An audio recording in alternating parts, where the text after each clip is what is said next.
Mr. Cabrera, I appreciate your calling up the importance of Panama withdrawing from the Belt and Road Initiative. I agree that's been a huge accomplishment in the first few months of this administration. But I am also concerned about the comments, the inflammatory rhetoric, as I said in my opening statement, that the President has used in talking about reclaiming the Panama Canal. So can I just ask, if confirmed as ambassador to Panama, do you commit to respecting the sovereignty of Panama and to advising the President to do the same? Thank you, Senator. I appreciate the question. And what I'll say is it's an honor to be nominated to be the ambassador to Panama.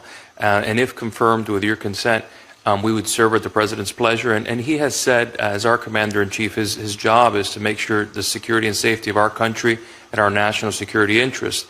And he said all the options are on the table, right, regarding the Chinese influence in Panama. But what I will say is part of all of the options includes diplomacy, which I think is where we've seen gains in these first 60 days. And if confirmed, again, I look forward to working with President Trump and Secretary Rubio and the Panamanian government to continue to make these gains to diminish that Chinese influence. I'm working with your office as well and with the members of this committee and having an open dialogue and continuing forward.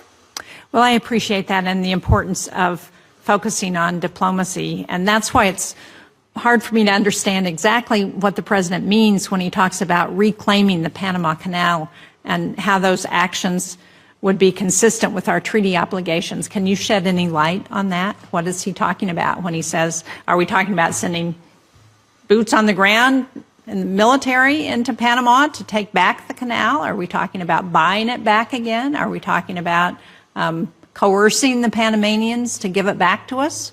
What do you think? What have your conversations been about what the intent is with respect to the Panama Canal? Thank you, Senator, and I appreciate the question. And my conversations have been limited as a private citizen. Obviously, I'm not as privy to whatever intel information they might have regarding the extent of Chinese influence. But President Trump has articulated pretty clearly, and Secretary Rubio in his first trip, it's my understanding, based on the readouts on the State Department website, that he said there was a preliminary interpretation that they might be in violation of the neutrality of the treaty of the canal. So again, President Trump is our Commander-in-Chief. He has said that all options are on the table. You know, if confirmed, I would serve at his pleasure. And again, part of all of those options is diplomacy. But ultimately, President Trump is our Commander-in-Chief, and I stand behind him and his policies. Well, I understand that as his nominee, you would do that.